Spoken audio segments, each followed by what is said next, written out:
day 2. And today we're talking all about small groups. Before we get started, I just want to give a special shout out and thank you to our corporate sponsors.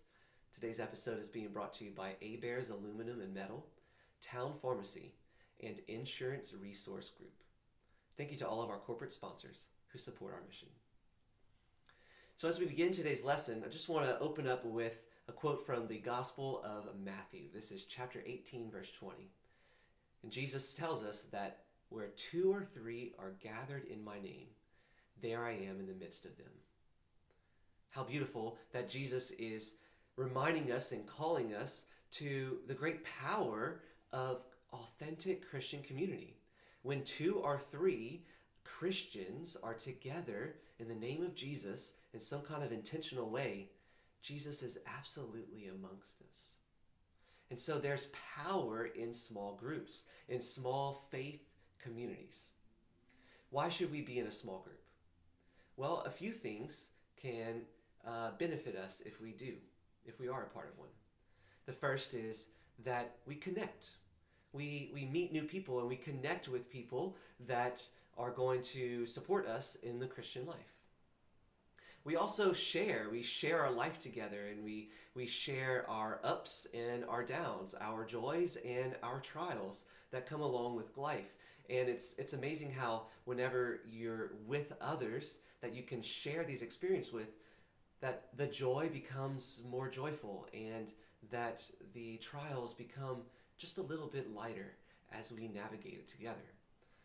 And most importantly, we grow, we strengthen and encourage one another, and we grow in our faith, because this Christian life is not easy, and we were not made to navigate it alone. So in Ecclesiastes chapter 4, verse 9 and 10, it says this: 2 are better than 1. They get a good wage for their labor. If the one falls short, the other will lift up his companion. But woe to the solitary man, for if he should fall, he has no one to lift him up. You see, there's great wisdom in intentional faith communities. So how do we lead this type of community? How do we facilitate it and put it together and lead it so that we can be a part of this growing community? You see that part of being a missionary disciple is to facilitate relationships, to facilitate intentional, helpful relationships. And one of the most effective ways to do this is by facilitating small groups. So if you feel called to lead a small group, the first thing you need to do is pray. Ask the Lord to give you that grace. First of all, we have to ask the Lord to reveal to us who is going to be in this intentional small group. Also, what are we going to do? Are we going to do a Bible study? Are we going to do a video series? Are we going to just have a prayer group? Are we going to do some kind of service on a regular basis? But what are we going to do together? Also, when? How often are we going to meet? We find that the most successful small groups meet for a temporary time, but every single week. So once a week for 8 weeks, or once a week for 12 weeks. So it's kind of an official start and stop, but it's weekly. Some other groups find success in meeting every other week, or maybe once a month. And then where? Where are we going to meet? Preferably someplace comfortable, someplace that will put people at ease, but also someplace that is going to work, someplace that is convenient for everyone so that it will actually happen. So the first thing to do is to pray. The next thing to do is to invite. Those people that the Lord has put onto your heart, you just have to invite them. Just let them know, look, I want to invite you to be a part of this temporary small group experience. We're going to do X, Y, and Z. We're going to meet at this time, but I think that you're really going to enjoy it. To extend that personal invitation. We have seen that whenever it's a one-on-one personal invitation to someone that you already know, that is always the most effective way to elicit a response.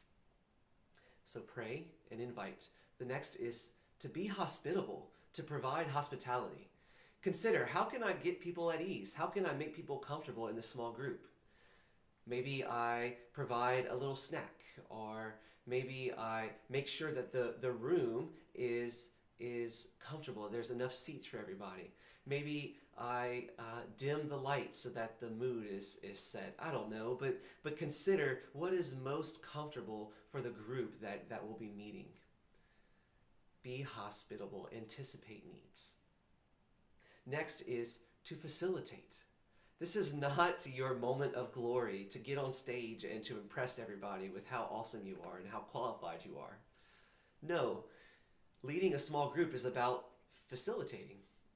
It's about facilitating discussion and facilitating relationships. So you do not have to be the expert on the topic that you're discussing. You do not have to know everything about the Bible or about the teachings or whatever it is that you're doing, and you don't even have to have the best prayer life in the group. You are facilitating. You are making sure that everyone has an opportunity to speak, and you're asking questions, open-ended questions that allows people to enter into the discussion. And last but not least, perhaps most importantly, is to invest. To invest in the people in your small group. Not just during that hour or two that you're together, but even outside of the group, to follow up with them, to send them a text message or a phone call, to just make sure that you are investing in them personally rather than just checking off the list for being in your group. And the best way to invest in somebody is to pray for them daily, and perhaps if the Lord calls you, even to pray with them in a moment of need. These are 5 best practices of leading a small group. A small group does not have to be complicated. It can be simple. Consider your state in life and your specific needs. Maybe it's a financial group or a marriage and family group, or maybe it's just a group that prays together while they play basketball. But whatever it is, some kind of intentionality is brought to the group. If you pray, invite, be hospitable, facilitate intentional discussion, and invest in your group members. Thank you for joining us for another episode of Daily Discipleship, a 4-week training to equip missionary disciples. If you've missed one of our last videos and you'd like to catch up, you can go to our Facebook page under our videos tab to view the full playlist. If you've enjoyed this video, please like, comment, and share it so that others can enjoy it too. Remember that God does not call the qualified, He qualifies the called. We'll see you tomorrow at noon for another episode of Daily Discipleship.